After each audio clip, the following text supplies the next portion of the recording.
travelers and tourists. My name is Mark, and I am the local disaster tour guide. And today we have the first in a new style of video for me. I am going to be playing through the new game by Owlcat called Pathfinder: Wrath of the Righteous. This is a CRPG based off Pathfinder First Edition and one of the adventure paths that Paizo published. I never actually had the chance to play the Wrath of the Righteous adventure path, and it's one that I was very interested in playing, just never really had the chance, so I am excited for this opportunity. I have done some research on this game and some of the options in this game, but I have done my best to avoid as many spoilers as I can, because my goal with this series is to do a storytelling review of Pathfinder: Wrath of the Righteous.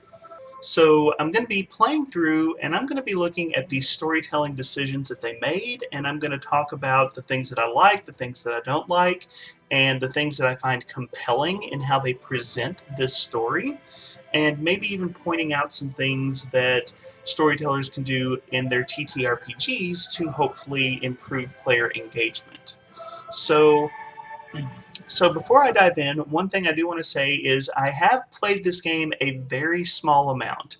I've done some test builds of a character that I'm going to be playing, and I've played a few different versions of this character, but basically what I've done is I played up to a story point where you have to make a major decision. It's what I would consider the first major decision of the game, and I have not actually made that decision. Every time I've gotten to that point in play, I've stopped and I am saving my decision in that moment for when I actually get to play on camera.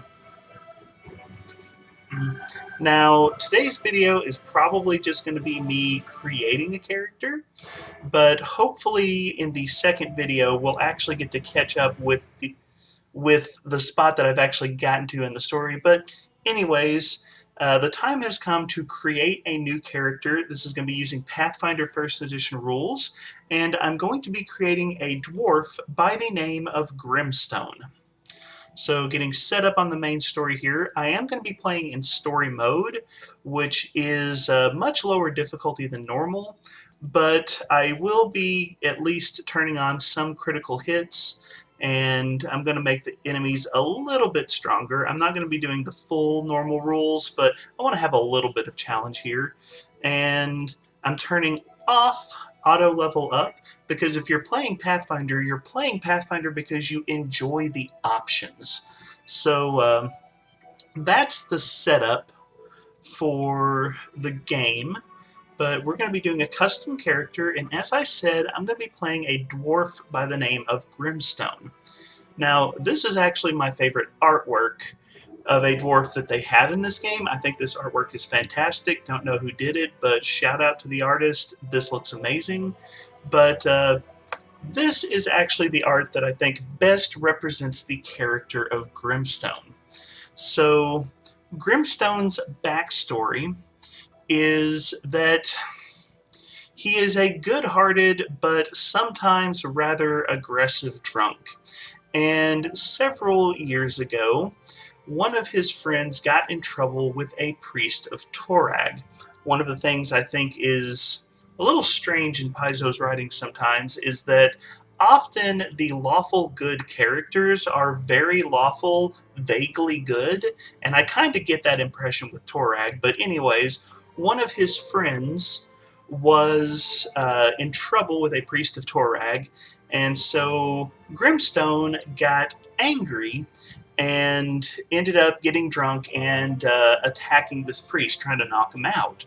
And the altercation ended up helping to prove that the priest was out of line, but at the same time, Grymstone ended up going too far with his actions. And as a result, he was ultimately asked to leave his community, and he was sort of exiled. And after leaving the dwarven community, he ended up meeting a priest of Kaiden Kalen, who took him under his wings and helped Grymstone learn how to better channel his frustrations. I will admit, in terms of the builds I considered, I thought about Barbarian, I thought about Blood Rager. Both of those have a lot of anger to them, but I wanted to play a character who was not completely consumed by their anger. They struggle with it, but they're not controlled by it. Um, and I even considered Inquisitor because of the influence of his friend, the Priest of Kaiden Kalen. But ultimately, I decided that Slayer was probably the best take on this character, and I'm going in particular for the Deliverer archetype. And this is, you can see the description here, also known as a Divine Assassin, God's Blade, or a Wrath Bringer. A Deliverer is a weapon chosen by a god to punish those who have committed an affront to that deity. And I think that's very in keeping with Grymstone's personality of, he is quick to step in and maybe pick a fight if he thinks someone has gotten out of line. And so I think that is a good measure of his personality, and I enjoy the Slayer and its archetypes because they get sneak attack. Slayer in Pathfinder 1st Edition is a full base attack bonus progression class, so it's a strong martial class that gets sneak attack on top of that, and that's just a beautiful combination. So I like those combinations together, so that's what we're going to go for Grymstone. He is obviously a dwarf, and I could go with Basic Dwarf here. A lot of it fits, but honestly, Unstoppable Dwarf, I think, fits his personality even more because he really buys into that dwarven stereotype of just stubborn, bullheaded. He's going to do what he wants to do, what he thinks is right, really regardless of the consequences. So I'm going to switch out a few of my dwarven abilities and instead take the Endurance feat and get a bonus on Fortitude saves because I think that's very appropriate to this character. For background selection, I've debated a few different things. The most obvious one might be Nomad since he was exiled, but I really don't plan on using an animal companion, so that's not much of a choice, and the other two Wanderers don't fit him super well. But I do like Oblate because you're a person of faith who spent their early years in service to a temple. Your life is intertwined with the divine, and you feel its presence guiding your future path. And so what I'm going to be doing is I'm going to be taking Acolyte, and basically kind of that training from the Priest of Kaiden Kalen has influenced Grymstone and kind of softened his rough edges. So it's going to give me Persuasion, Lore Religion, and it will allow me to use my Wisdom instead of my Charisma when I make Persuasion checks. And since I totally plan on dumping Charisma, it's kind of a power gaming move, but I do feel that it fits the character's story as well. So anyways, Oblate, Acolyte for my background. And now we get to do ability points. Dumping Charisma because he is very rough around the edges. And we're going to run up to 18 in Strength, 16 in Con because he is pretty tough. And I'm going to give myself a decent spread, 14 Dex, 12 in Intelligence and Wisdom. My character is very physically competent, but does not necessarily have the best mental stats or mental array. Alright, so I've got 4 skill points to spend. Lore Religion from his background with his priest friend. Perception, because Perception is just really useful. We're going to go with Persuasion because I did take the Acolyte background. And then last but not least, we're going to go with Athletics because, again, Grymstone, I imagine, is this very, what's the shortest distance between 2 points style of character. He's going to take the very direct approach to things. And next up, we get to take a first level feat. And one of the ones I'm strongly considering is Improved Initiative because going first is just excellent in Pathfinder 1st Edition, and that bonus is very helpful. And if I'm being honest, I forgot what the other one was, so it might be Improved Initiative just because I don't have good memory. Yeah, let's go for that. Let's go for improved initiative. Going first is better. Going first is better all around.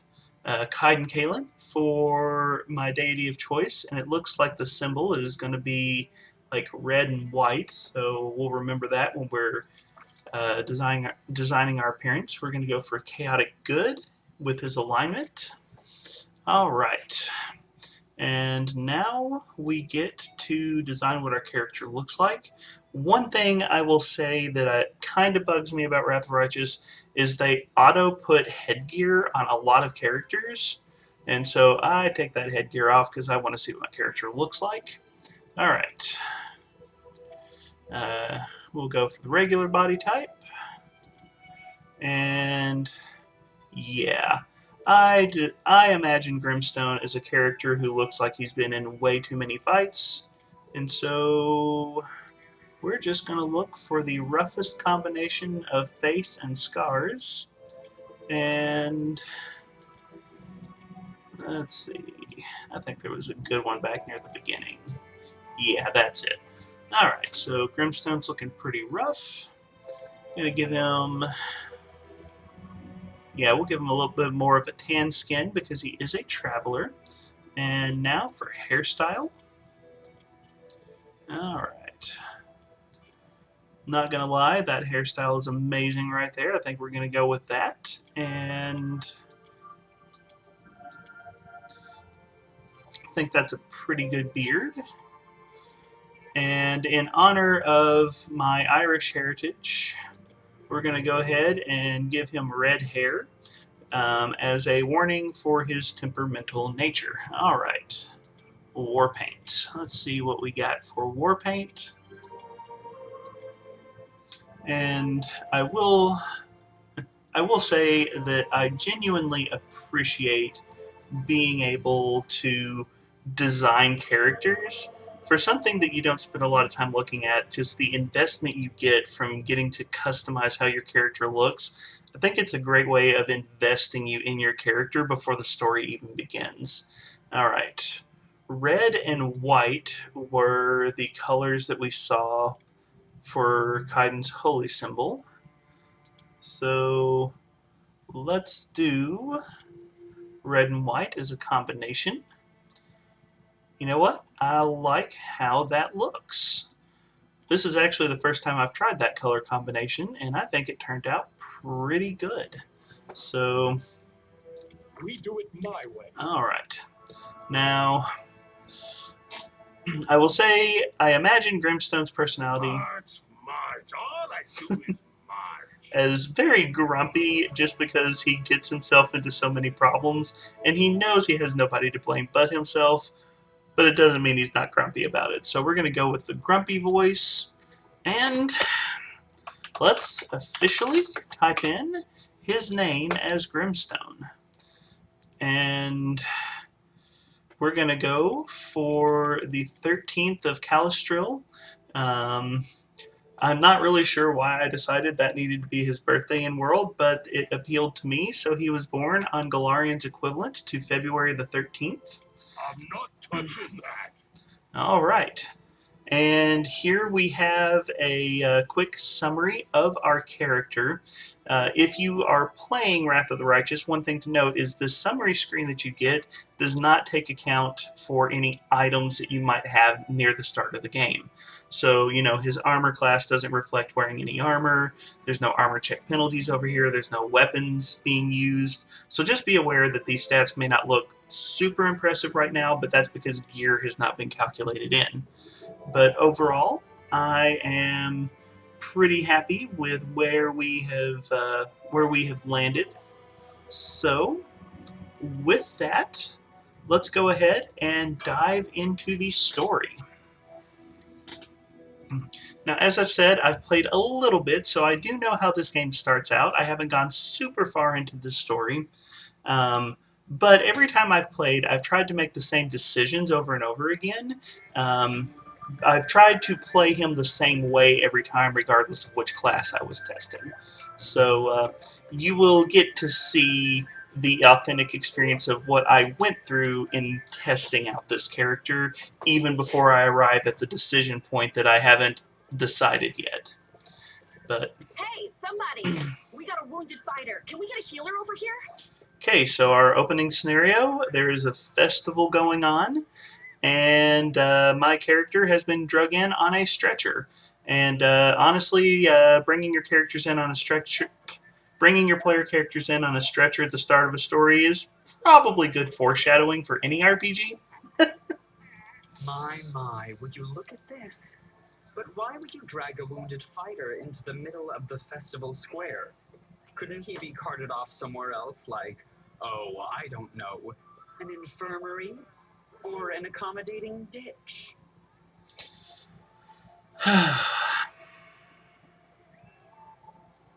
Make room, everyone. Step back. Now, what's the matter? What happened to him? The wound looks nasty. Who did this to him? Demons, Prelate. We found him barely alive outside the walls of Canabris. The walls, you say? Enemy doesn't usually stray so close to the city. Must fortify the defenses. And you, hold fast. Don't die. We'll see you right. We'll get you patched up now. But first, you there, guard. Take his weapons. Carrying arms is not permitted during the festival. Wounded or not, everyone must abide by the rules. He can get his things back after the festival. This one I don't understand. No weapons when you live near the world wound. Uh, I feel like if there's ever a time for everyone to be everyone to be traveling armed, it would totally be if you're next to a demonic invasion site. Don't understand this particular part of the opening, but anyways. O inheritor, leader of our troops, the sharpened edge of our blades and the unyielding strength of our armor, Iomade, I beseech you, grant your mercy. Heal his wounds. So our pain only lessens slightly, but my character is stubborn. I won't give up that easily. That's the Crusader spirit. My powers are not enough here. Someone call for Terendelev. You then. Yes, you. Stop dithering and gawping and make yourself useful. Go and get Terendelev. Prelate, surely there is somebody else here better suited to running errands. It's like they had to introduce all of the annoying stuck-up characters in the first 20 seconds. Oh well. I'll get her! Terendelev! Has anyone seen Terendelev? I do appreciate Sela, though. We will definitely be talking about Sela because she's one of my favorite iconics even before playing this game. I don't know her story in this game, but she is one of my favorite iconics just as is. Be quick about it before it's too late. Now, who are you? I don't remember seeing you before, and I have an excellent memory for faces. So I think this is cool. You kind of get to pick a little bit of backstory in your responses. And the way I picture Grymstone, after he was trained by his friend who was the priest, he decided that he needed to help people, and so he made his way north in an effort to try to help the Crusaders. And so I'm going to say, I'm a Crusader. I came to fight demons. No, Iomade saved me from Greek recruits. They come without plan, without preparation, and they die before they even see their first real battle. I don't know whether to laugh or cry at the utter waste of it all. Not gonna lie, first time I heard this line, it stung a little bit, but it is kind of true that my character is not very good at planning, so I guess I have to accept it.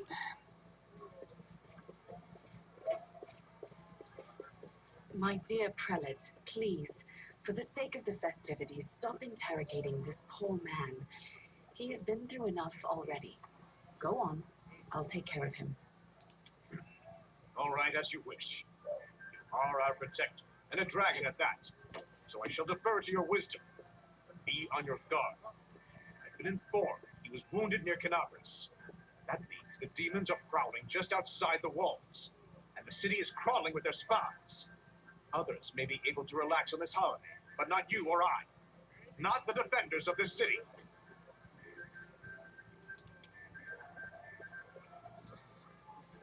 pry loose the grudging grip of pain. Cast off the veil of suffering flesh. Let light and life go forth in triumph to repel the skulking shade of death. There. Okay, before I continue on, this is one of the cool storytelling things that I know I want to point out.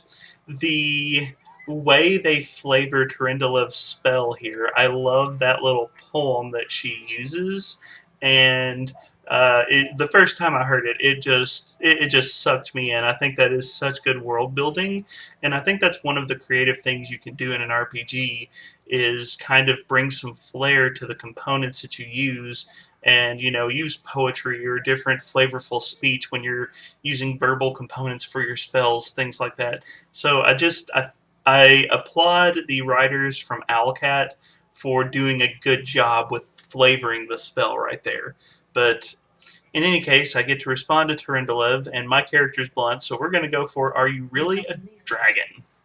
Perhaps I should retake my true form and engulf this square with my ice breath to win your trust. Pay no mind to my current guise. I appear this way when I walk among the people. I would hamper the festivities if I tried to attend in my true form. I disagree with you, Turindalev. If you were a dragon, you could be given little kids dragon back rides, and that would be upping the ante of the festival. Just saying. But we'll go with. I accept your thanks, but my work is not yet done. My name is Turindalev. I am a protector of this city. All right, what happened to me? I do not know yet, and that troubles me. I am not entirely sure what the demons did to you. This wound is no ordinary injury, and it was inflicted by no ordinary weapon. I have rid you of your pain and restored your strength, but only time will allow you to heal fully. Certainly, but be careful. I have managed to get you back on your feet, but I have not healed you fully. Alas, sooner or later, your pain will return. But do not be discouraged. You will recover, I promise you that.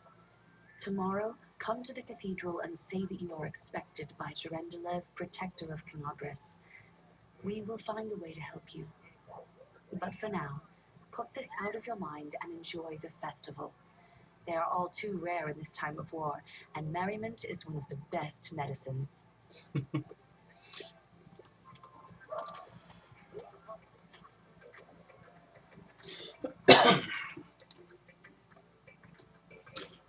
Okay, so that's kind of what the opening scenario is. You get brought into this festival, you've been injured and attacked by demons, but Turindalev the dragon heals you, and now we have a mission to basically just run around the city and do some festival stuff, and this is kind of the get used to the controls for any game, so it's kind of mission you would expect to see. Some quick notes. One, I love the setting and the way they have decorated things. I think they did a good job designing the setting. And if you played Kingmaker, you will see that you can now rotate the map, which is a huge improvement. I love Kingmaker, but the stationary map was a big pain in my neck, so I am so glad they changed that for this game. All right, our first task is to throw some knives at the target.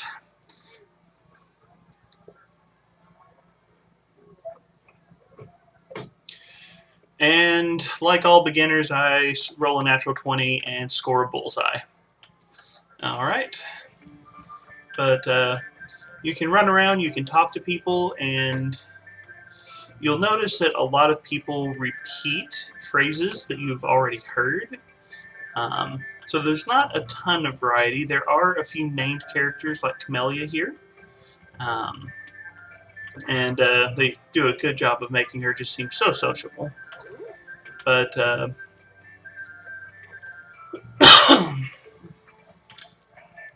there's not a lot of in-depth information. You can talk to Ember over here, and she'll ask you for a coin, but they won't actually let you give her one. But over here, I'd like to introduce you to my favorite citizen, for Trindaland. So one of the cool things about this is I've noticed in the couple of playthroughs I've done that this character can change and even some of their statements can change. But this is the Drunk Denial character, and you are my best friend, Drunk Denial NPC. But yeah, you can run around, talk to people. One of my favorite set pieces is the very enthusiastic band that they have playing in the city square. These bards are truly getting into it. But let's continue. Yes, over here is what I'm looking for. It's time to get a drink, like all good dwarves.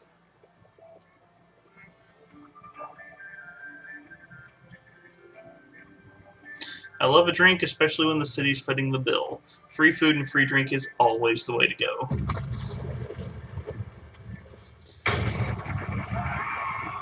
And now for something completely different.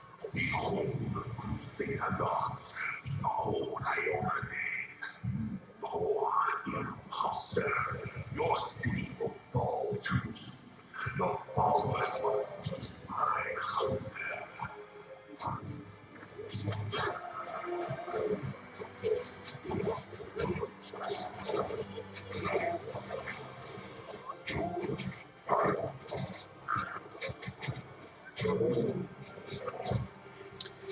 We get to see Trindaland in battle over here. Full array, nice. Discari, Lord of Locusts, leave my city!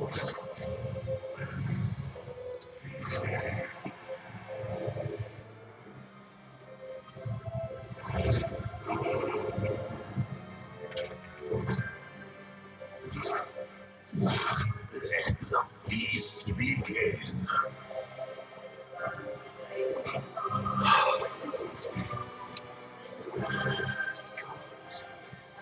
Discovery himself.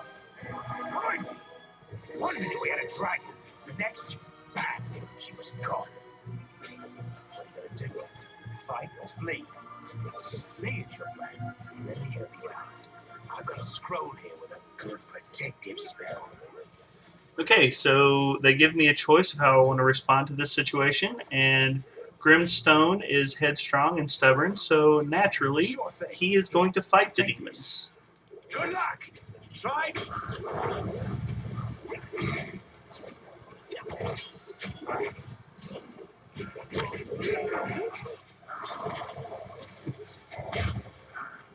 And he takes a shot at the big guy. A mortal hand snaps its jaws at the Lord of Locusts.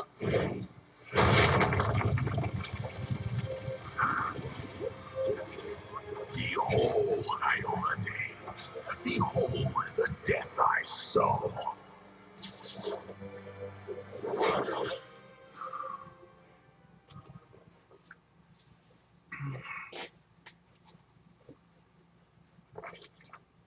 The silver dragon, Tyrendalemb, the defender of Canabris, fell in battle. Hardly surprising, as she had to fight the demon lord Discari himself. He willed the land to part and swallow all who dared to stand in his way. But the war was still far from over.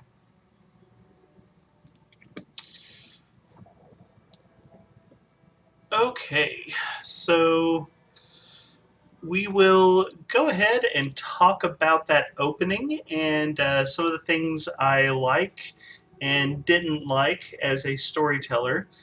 First off, let me say that overall, I consider that to be an absolutely excellent opening to this game.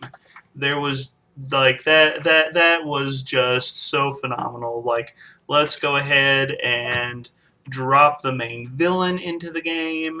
Let's go ahead and like introduce what you would think is a main character, and oh wait, they're dead. Like that opening goes hard, and I love it. And I think one of the reasons I really enjoy that opening is because they kind of hit you with a small bluff. You know, one of the selling points of Wrath of the Righteous is that it uses mythic rules from Pathfinder First Edition, and you know they tell you you're going to get to play a mythic character, and so you know, as soon as you load up the game, you're kind of asking the question, okay, how am I going to become a mythic character? Um, you know, what's the path that's going to allow that to happen?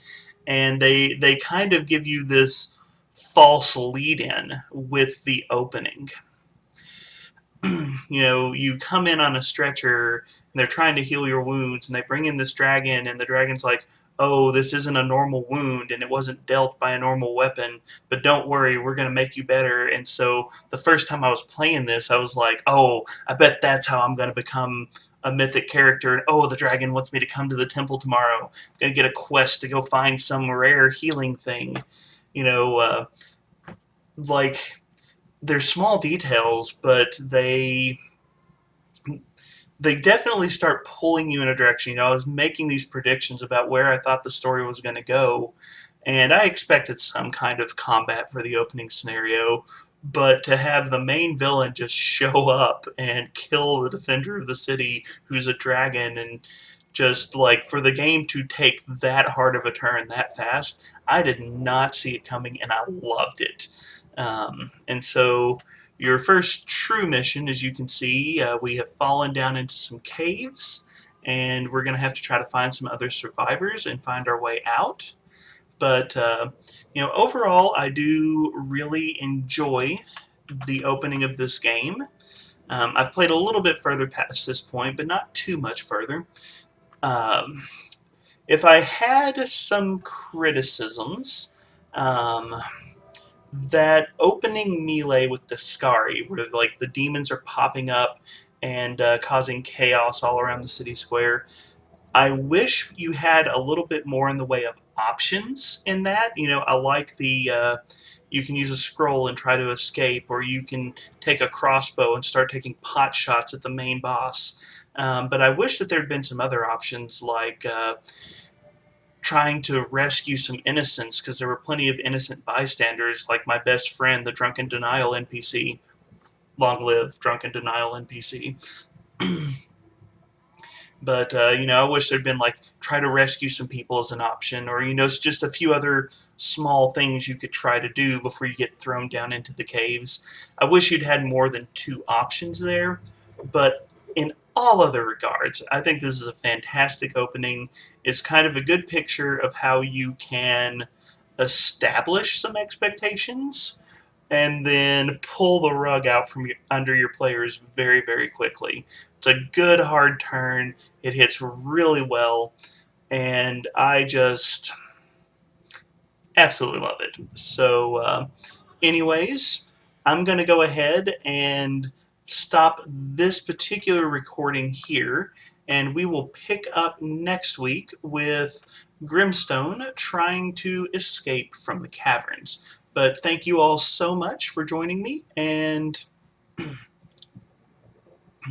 do all the usual YouTube stuff, like, subscribe, share the channel, check out my Discord or my Patreon if you're interested in those things. But be a part of the conversation. Thank you so much, and have a wonderful day.